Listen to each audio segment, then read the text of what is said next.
All Hallows Eve, the evening all your nightmares come to life. All the creatures of the night come out to play.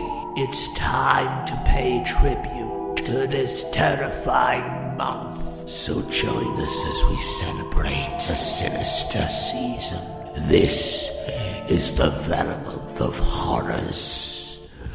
The reboot.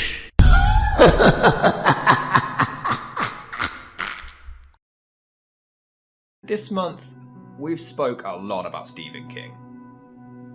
So let's do one more. There are films of his I like, honest, but he pops up so often because he's frequently known for having amazing setups with awful deliveries, and what better example than his TV miniseries? It sucked. I mean, he had no involvement with it, but it sucked. The Shining sucked. He wrote it, and it sucked. And today is no different. Storm of the Century, he wrote it, and it sucks. Isn't that sweet? What a wasted opportunity. A 4.5-hour mini-series with a premise that practically sells itself, and yet here we are discussing just how much of a disappointment it really is. This is actually King's favourite TV special of his own, but when you compare it to his others, is there really much competition? A mini-series not well known, but at the time was well received by critics, but quickly left in the shadows. So my God in heaven, why? So we open with a narration explaining that on this island, every certain amount of time or so, they never really specify, a huge blizzard hits their quiet little town and they're preparing for it. I grew up in Maine. Shocker. Radio says it's gonna snow a bit. Easy, Ferg. It's just a cap of snow. Yes, just a little bit of snow. That's why it's called Storm of the Goddamn Century. I'd be careful if I was you. So this old lady gets a knock at her door and slowly rushes over to answer the impatient perpetrator. Can I help you? Born in lust, turned to dust. I beg your pardon? Born in sin. Come on in. To be honest, this is actually a really strong and creepy introduction to this character. He murders the old lady, begins singing about being a little teapot, and it's actually bone-chilling. We don't see his face, it has nice build-up, but the biggest travesty? He drinks her tea! The bastard! He talks a lot of nonsense. So we cut to the local shop where everyone is stocking up for the big storm. We also meet the narrator, Mike, played by Tim Daly, the town constable. He gets a panicking phone call about some girl whose head is stuck in the stair railing at daycare and they need his help before we also see that annoying little lisp kid who was in everything for a while. Hey, look, you guys, I'm a monkey.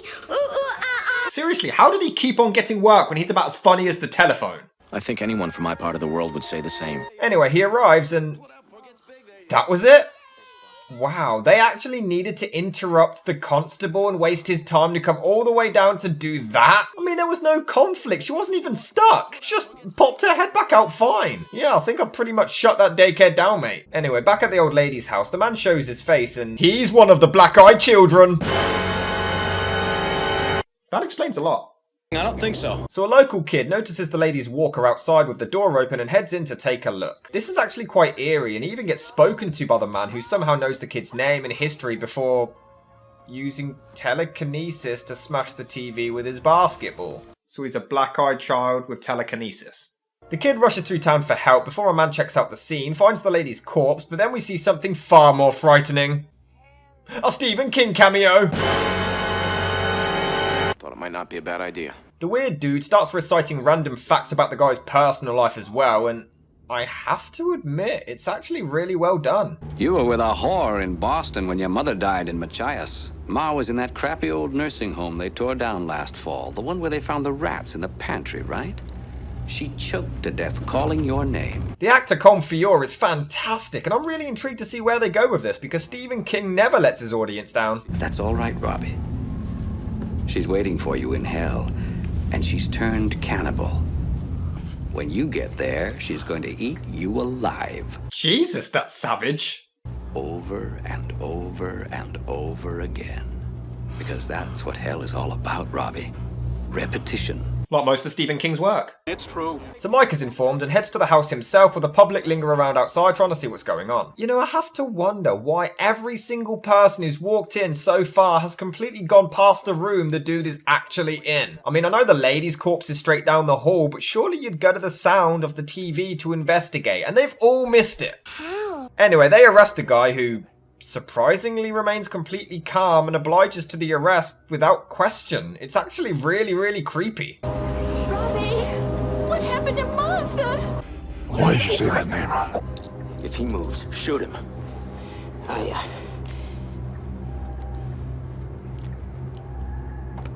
If he shoots, he'll get us both. That thing's still loaded with buckshot. Also, he's still got the safety on. Wow, maybe this film won't be as bad as I thought. I mean, this is actually quite eerie. What's your name? Andre Linoge. So they take Linoge to lock him up, but they have a few questions already. When we were in the hall, I heard the TV on, did you? At first, yeah, the weather. Then the guy must have... It was busted.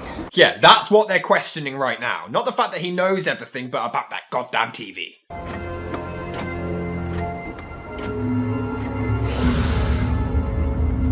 So he's a black-eyed vampire with telekinesis. And can read minds and go out in daylight. Give me what I want and I'll go away. What is it you want?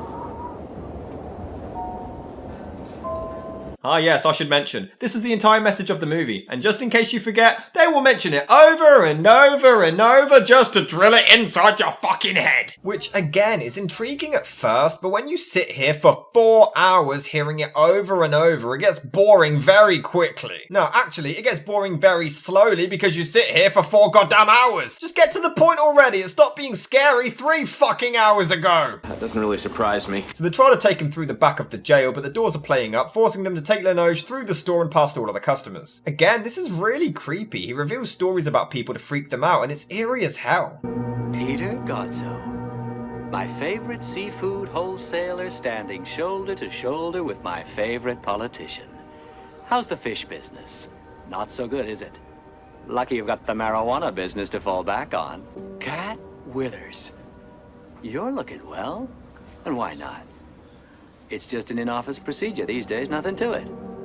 I don't suppose you've told your folks about it yet, or Billy. So he ends up grabbing Mike's son Ralphie, even kissing him before letting him go. They proceed to take him to... What do you know about Katrina? I will get more screen time! Oh, no I won't. Before he gets too self-righteous, Katrina, ask him how well he knows Jenna Freeman. What do you know about my sister?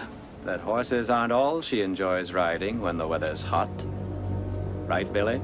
Mike lets his emotions get the better of him after the incident with his son, but Linoge just sits there emotionless staring. He has no wallet, no bank card, no identity at all. I mean, honestly, the actor I can't praise enough, and he gives such a chilling presence. I should say you could count on that. So they get him locked up before Mike closes the store and has his guys take turns watching over the murderer. They try to radio for more officers, but the storm prevents this, and this is a huge issue I have with this film. The plot is just so convoluted. You don't need the storm, it's not needed. You have 2 great ideas here, some weird demonic killing entity and a horrific storm of the goddamn century. You could easily make a mini-series about either. You could have it about the demon killing people in town whilst being locked up, or you could have it about the townsfolk surviving this terrible storm, but why put them together? I'll tell you why. It's just so they are cut off from each other. The storm is purely used as plot convenience, otherwise it is entirely pointless and is just overkill.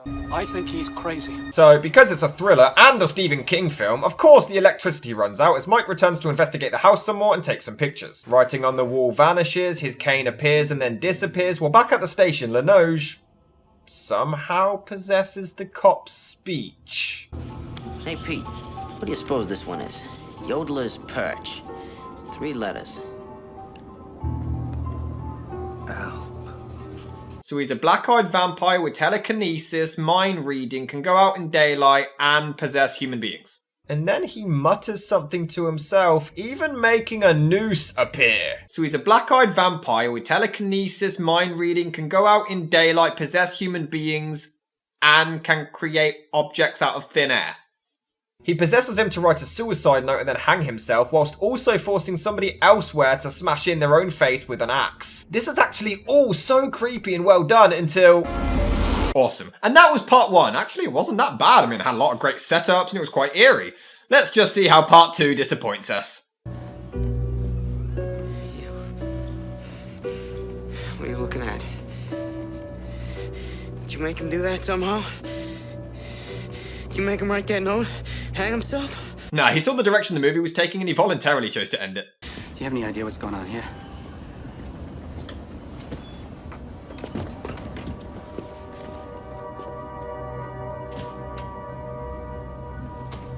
So he's a black-eyed vampire with telekinesis, mind reading, can go out in daylight, possess human beings, create objects out of thin air, and can manipulate computer monitors. I wish I knew. This is pretty much where the plot just comes to a complete halt. It's just filler at this point. People yelling down radios at each other across the storm and Mike trying to interrogate Linoge. He asks him what he wants and he just doesn't respond, and this is never explained why. If you want something, why wait? Why waste our goddamn time? The film is literally admitting this is nothing more than time padding. I know a lot, Constable.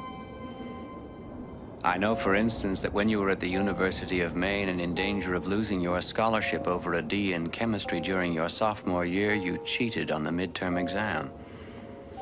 Not even your wife knows that, does she?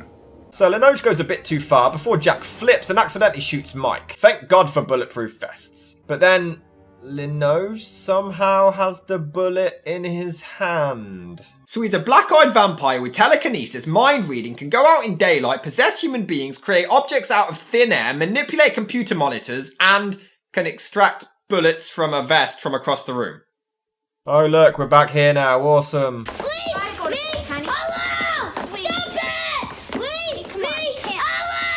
Shut the fuck up! Seriously, who kept hiring this little shit? Well, maybe these characters have something interesting to say. Hey, Billy. Can I talk to you? I know we've had literally one other scene before this and barely any screen time during that scene, but I thought we could maybe try to get the audience to give a shit anyway. Well, don't you want to know why? Not particularly, no. He was our baby and now it's dead, I guess. Really, that's all I need to know. All right, so you asked me one. Now I'll ask you one.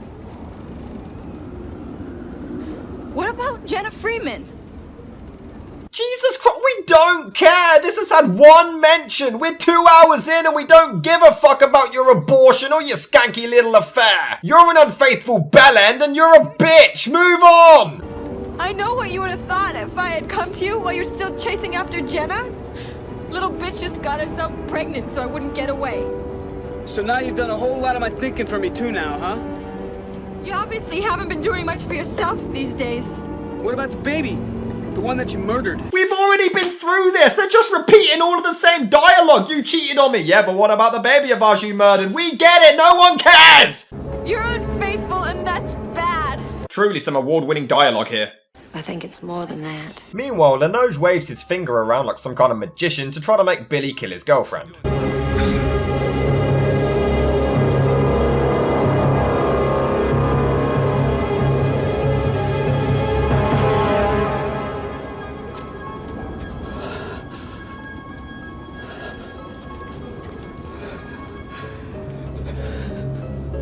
She's right.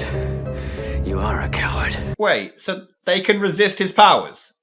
Well then how come no one else does in the entire movie? Were they just not strong enough? Then again, he calls this guy a coward, so were they not weak enough? Tell me! What's going on here? I haven't a clue. So instead, he makes her kill him. I guess she didn't care enough to resist. You figure it out. And all seriousness of this scene is completely tossed out the window when we literally see Linoge mimicking her actions. Stop it, Linoge! Don't hear me, stop.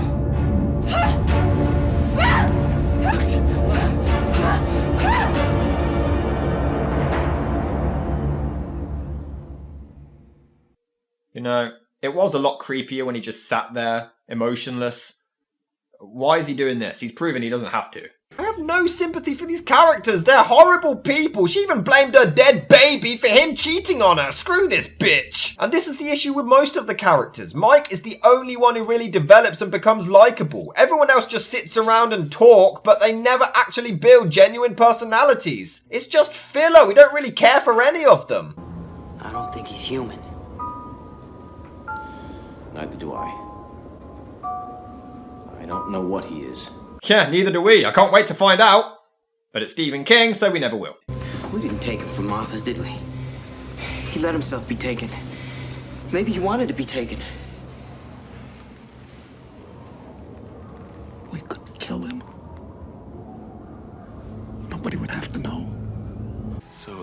going to take a life. So the girl is taken and gets treated like a fucking queen. Katrina, have a little broth. It'll warm you up. Ought to spike that with rat poison, Mrs. Kingsbury. That'll warm up all right. Captain Bell, you shut up your ignorant mouth. If you're treating her like she saved his damn life instead of sneaking up behind him and bashing his brains in. They're right. Why are they doing this? If he would have killed her, they'd have him lynched and then burn the remains. All right, everybody, out of here. This is not a sideshow. Now listen, Mrs. Anders. Come on. Look, you've known her all her life. Which means it's okay for her to kill people? Yeah. So an old lady finds Lenosia's cane, which is supposed to be the source of all of his powers for some reason, in her room in a nursing home before she's found dead in her sink. Really? Was this the best he could come up with? I don't know, I expected something more creative. I mean, look at their reactions. You'd expect something better than just drowned in a sink.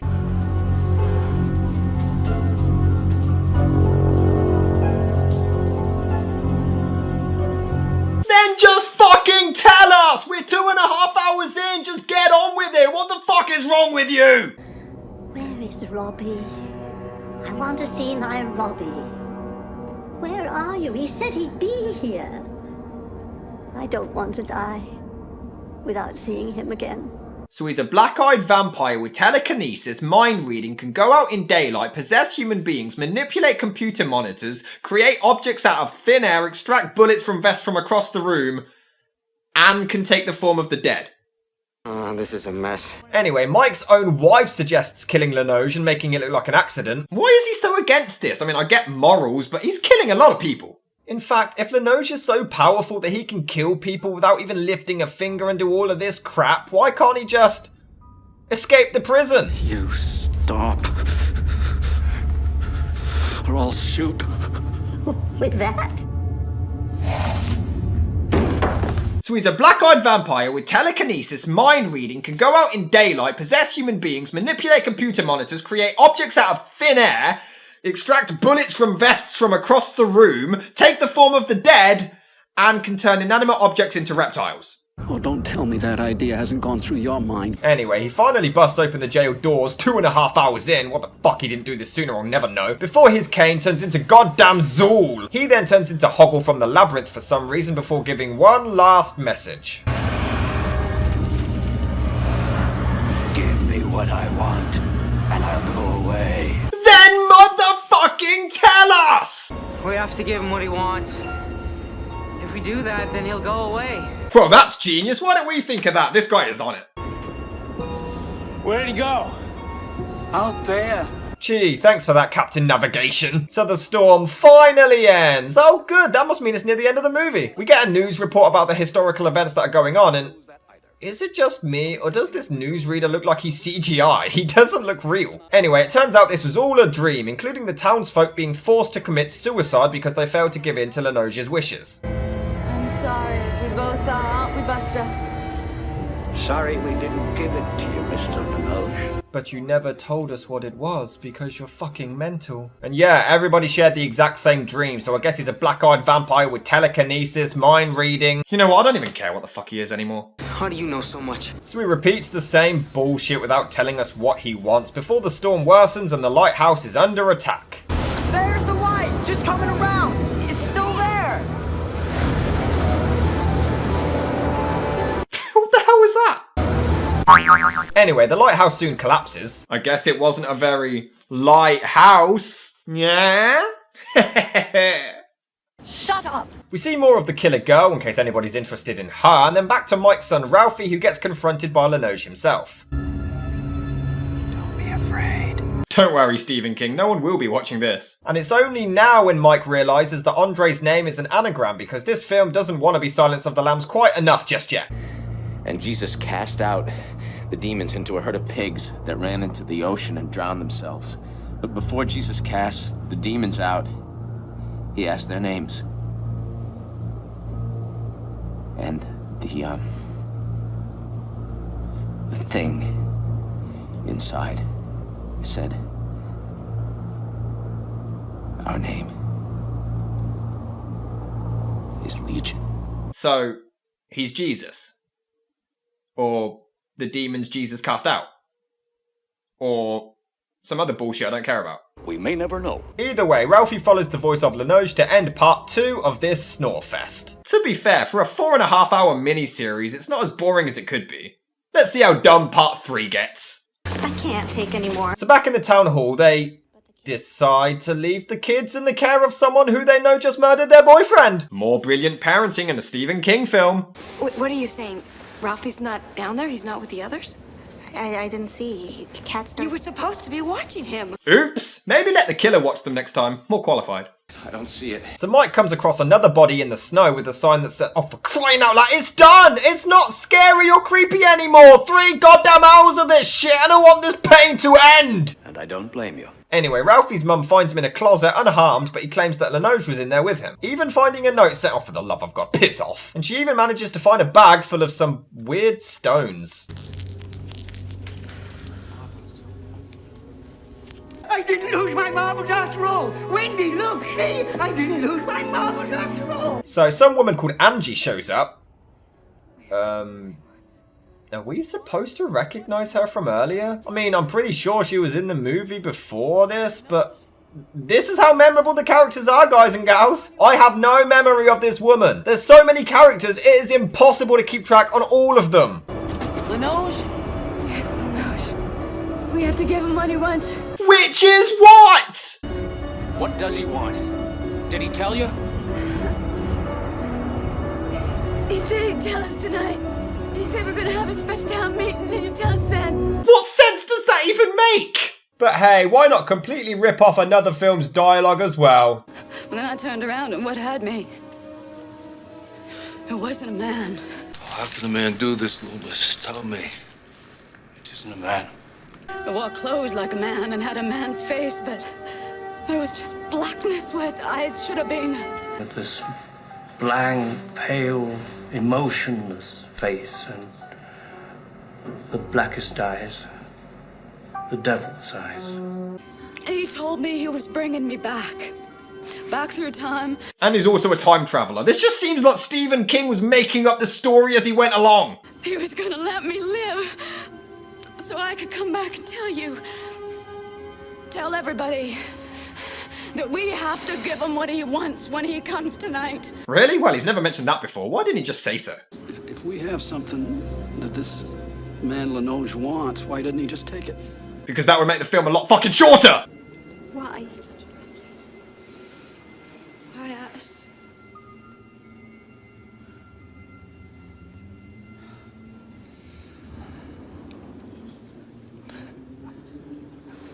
Maybe because he knows we can keep a secret. Yes. Yes, ma'am. You are right. He is murdering everybody on your entire island because you can keep a secret. You hit the nail right on the fucking head! So all the children suddenly become possessed or something, and they can see the cane, but the parents can't. Yeah, apparently we've entered its land. More like shit land. I didn't understand that before, but now I do. One by one, they all touch the cane and collapse. I was going to compliment this for having a pair of balls, but no, they're just in a coma. We then cut to...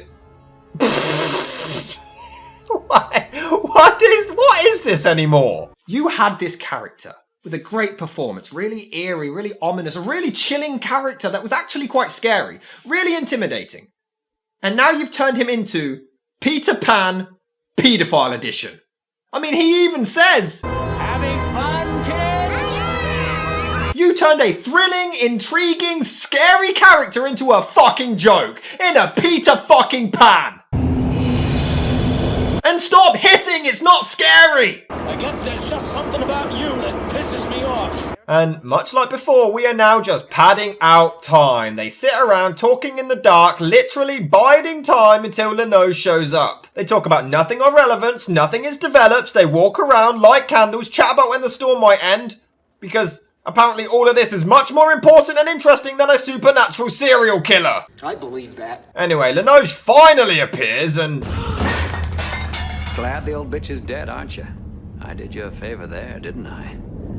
You kept a straight face, but inside you were dancing a jig.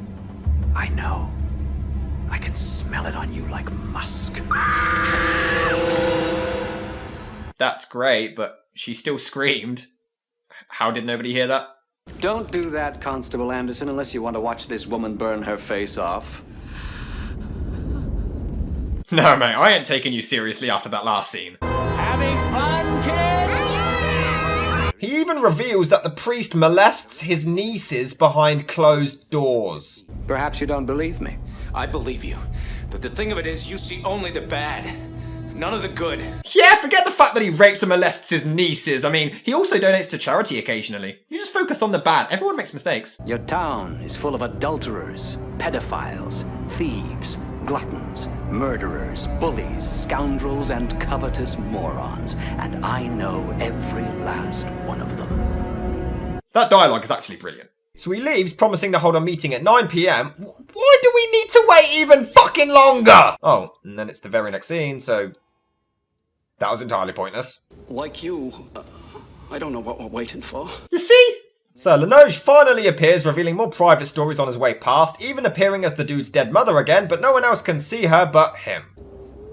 So now we come to it, don't we? Yes! Finally! Tell us.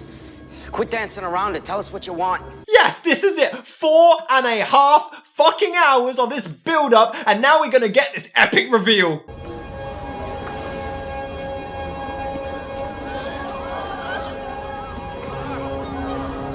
No, stop taking away all your scares. This looks hilarious. That's all of them. And if I drop them there...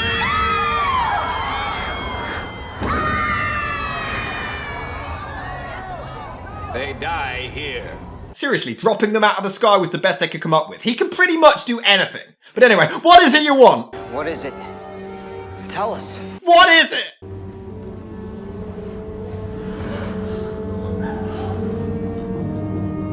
So, now you see me as I really am. An old, ugly vampire dude. Okay, so he never actually reveals what the fuck he is, but at least now we're gonna finally hear his master plan. I want someone to raise and teach. Someone to whom I can pass on all that I've learned and all that I know. Someone who will carry on my work when I can no longer do it myself. I want a child. What? What? What? Are you fucking high? We waited 4 motherfucking hours, and the best they can come up with is he wants a child to continue his work? Which, by the way, he never actually explains what his work is. What, killing people? What? Shut up. This makes no sense, and is a bigger letdown than the time I met Corey Feldman and he was a complete jackass. Never. Get him. Let go of him. For God's sake, stop him. Grab him unless you wish me to drop the children, and I will. I promise you I will. Well, no you won't, because you need them. Molly? I don't think we have a choice, Mike. We have to listen. Are you kidding me? She's considering giving up her fucking child? What is wrong with you? Give me what I want, and I'll go away. Refuse me, and the dreams you shared last night will come true. The children will fall from the sky, and the rest of you will walk into the ocean 2 by 2. And when this storm ends, they will find this island as they found Roanoke Island. Empty. Deserted.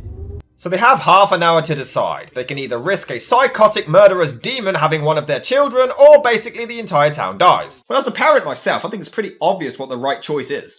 I don't see what choice we have. If we believe he can do what he says he can do. What? So I understand, as well as any of you, better than some maybe, the reality of what he's threatening.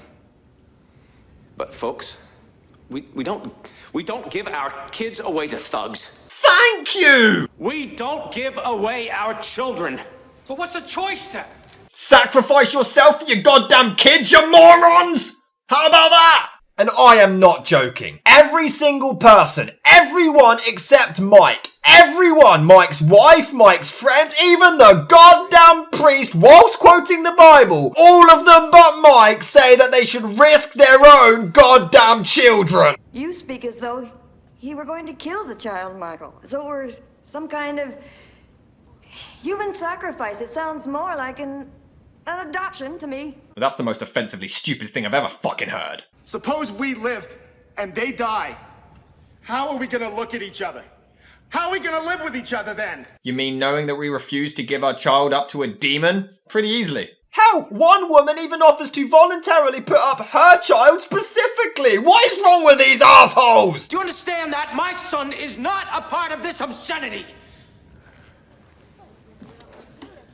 Yes, he is. Who would do this? Who would give up their child to a fucking evil killer demon? What is wrong with these people? Oh, hey, Michael. I heard about you at the adoption agency. I just really heard some great recommendations. I'm just going to pass you him. Hold on. He's yours now. Love you. So Mike, the only person on this island with a fucking soul, tries to take his son but gets outnumbered and outvoted. The thing is, the parents don't even seem like they're reluctant to do this. They seem fine with it and they do it with ease. They don't seem conflicted with this decision one bit. They're worse than the goddamn demon. Correct. So Linoge comes forward and has each of the parents draw stones. Whoever gets the black one has their child taken.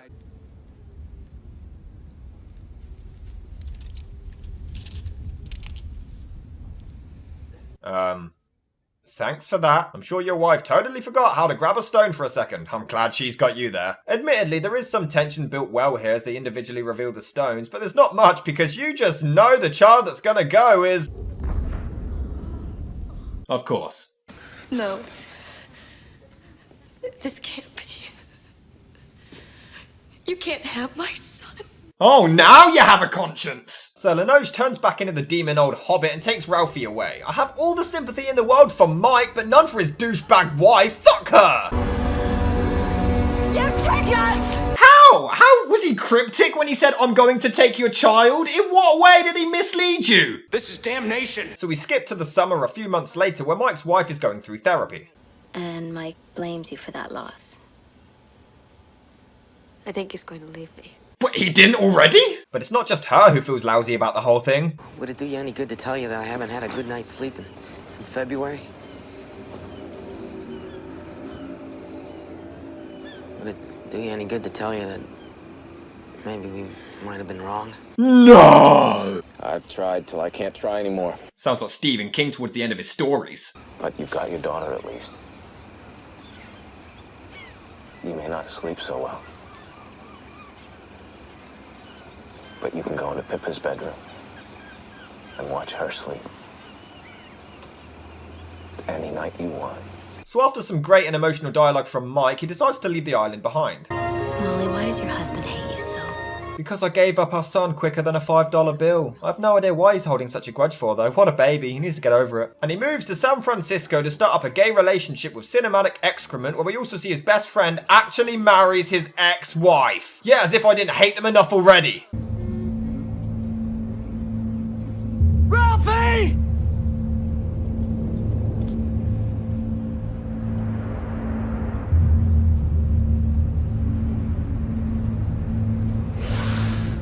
Oh, well I guess that's not my son. I'll just stand here while they walk away really slowly. Yeah, just stand here waiting. Yeah. Oh shit, yeah, that's my boy, gotta get going! Oh shit, if only I had moved faster. In daylight, I know better.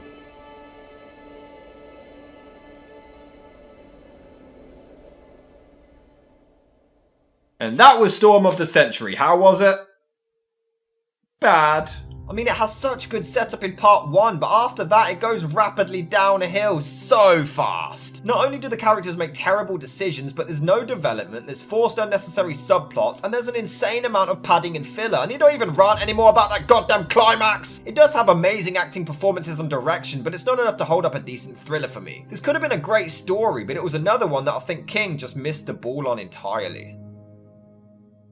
Well, Stephen, it's been fun. Until next year.